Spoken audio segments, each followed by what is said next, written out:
It is Transfiguration Sunday, and this year our gospel reading comes from Matthew, chapter 17, verses 1 through 9. You can find it in your Pew Bible in the New Testament portion on page 18 if you would like to follow along. 6 days later, Jesus took with him Peter and James and his brother John and led them up a high mountain by themselves.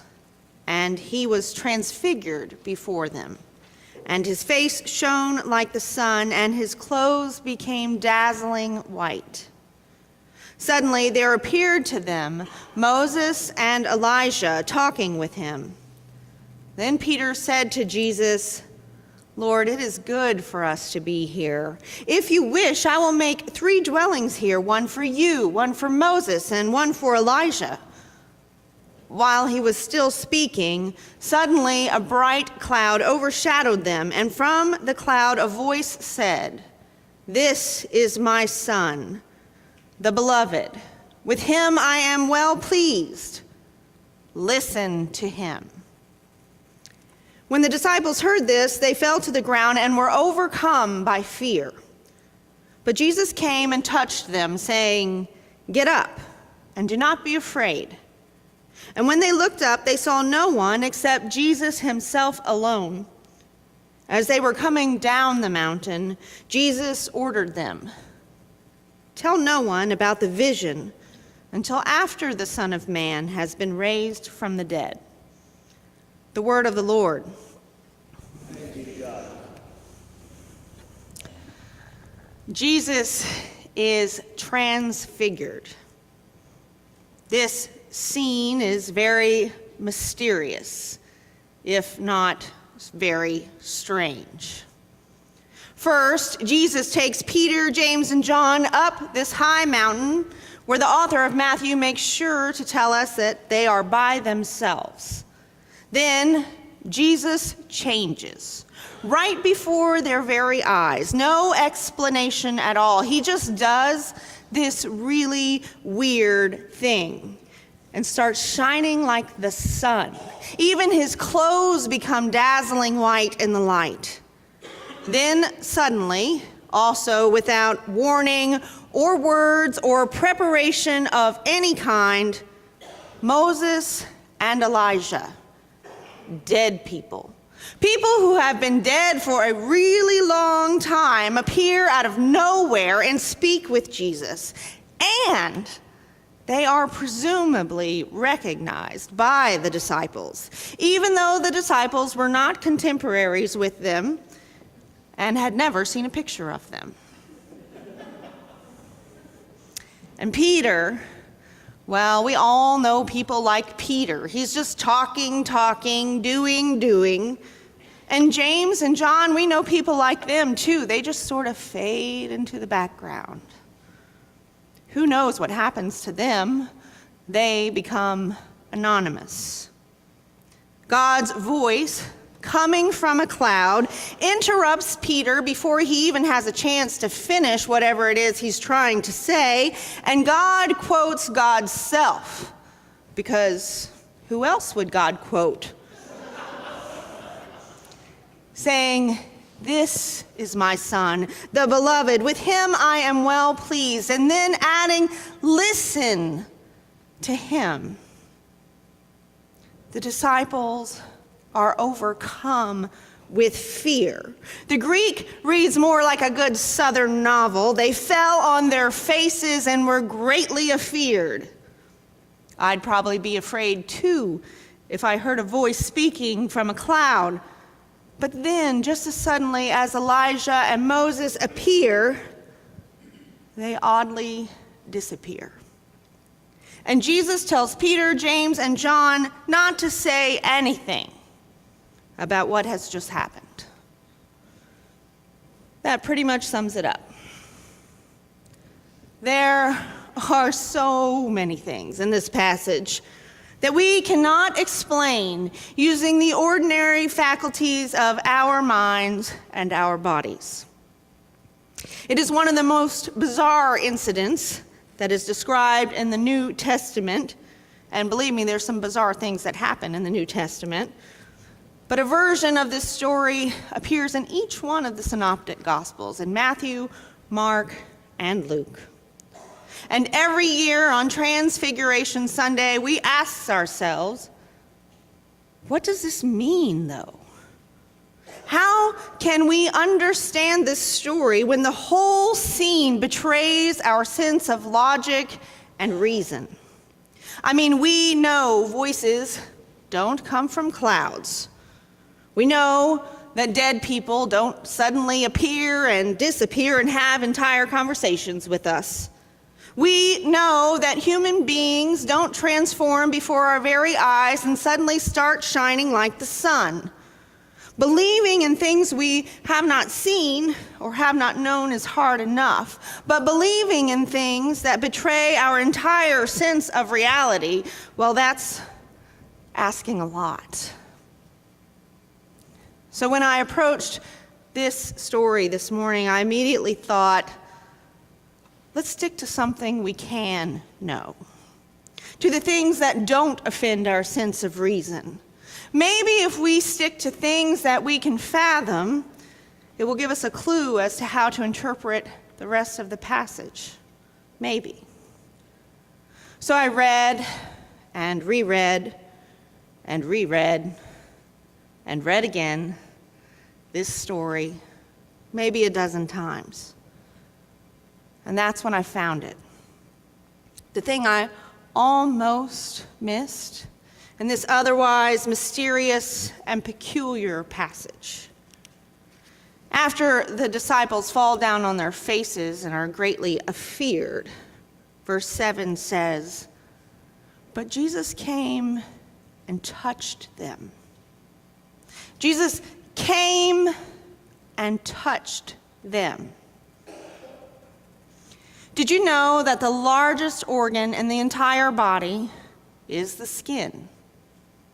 Touch is also the first sense that we acquire, and it is often the key to all of the successful relationships that we have.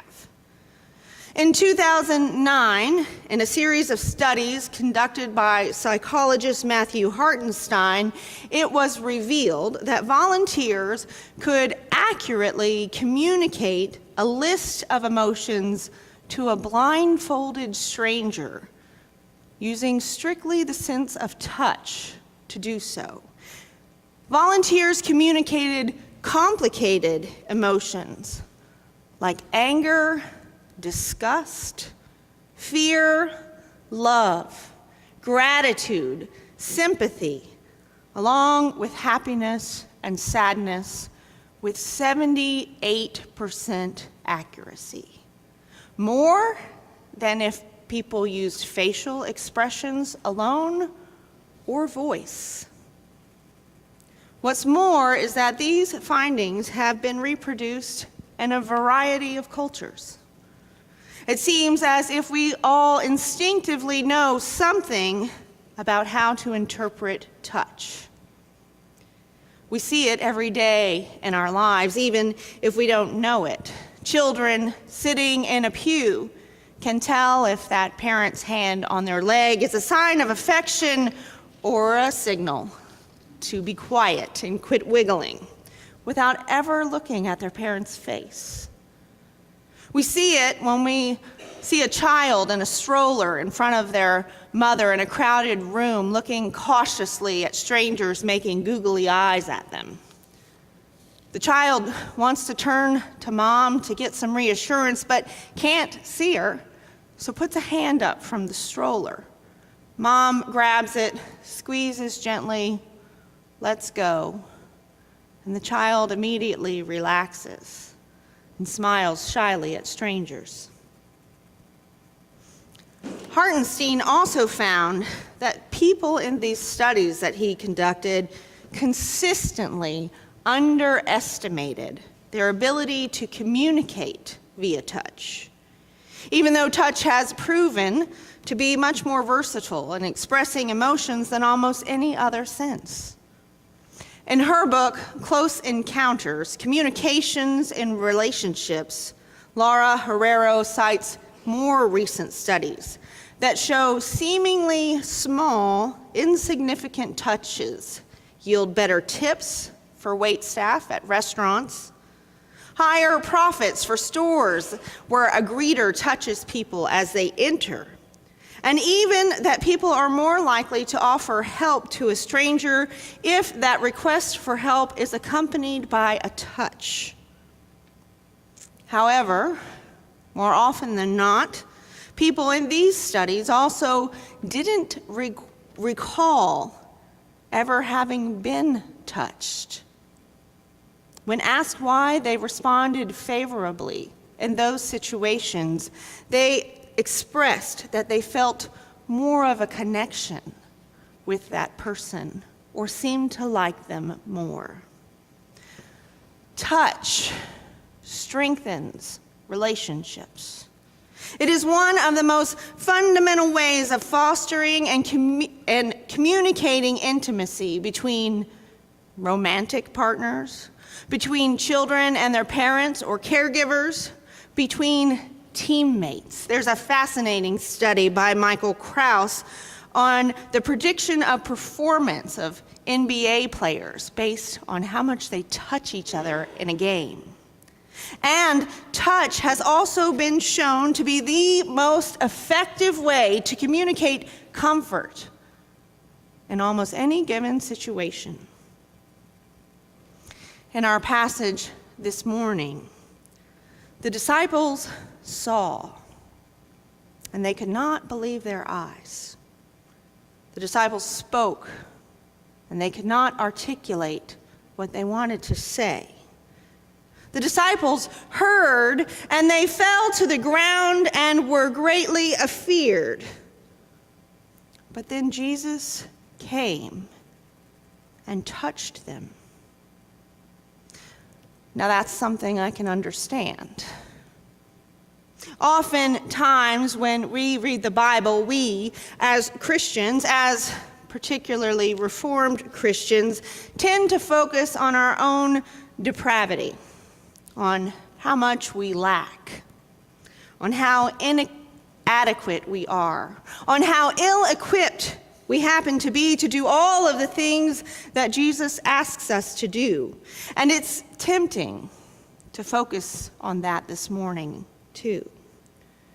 To focus on how we and the disciples do not understand this moment of Jesus' transfiguration, how it escapes our senses, how we don't quite know what to make of it, how we can't articulate what it is we want to say about it, how when we don't understand, it's almost easier to be afraid, paralyzed by fear even. But when I focus on the one thing I can understand in this passage, I get a completely different message.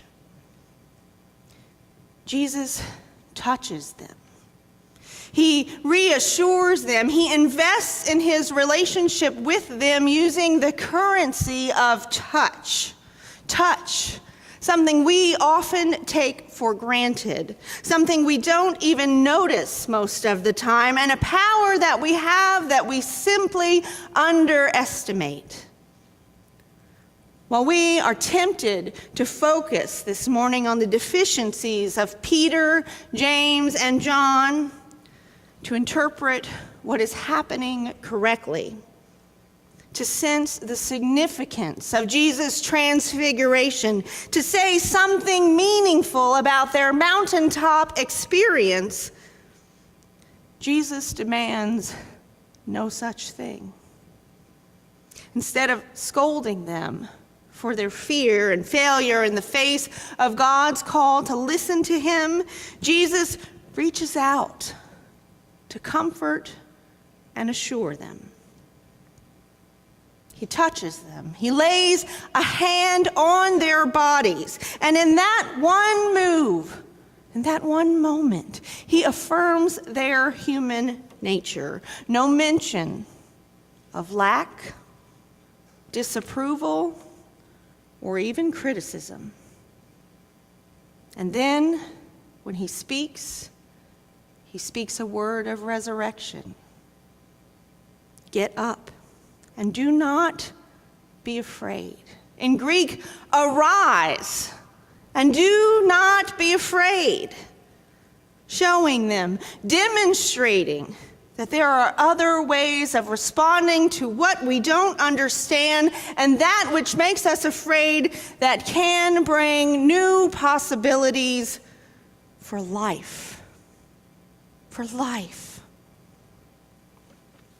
Jesus reminds us with his touch that we are all of us, beloved children of God, whose lives and meaning are worth so much more than we think. Jesus transfigures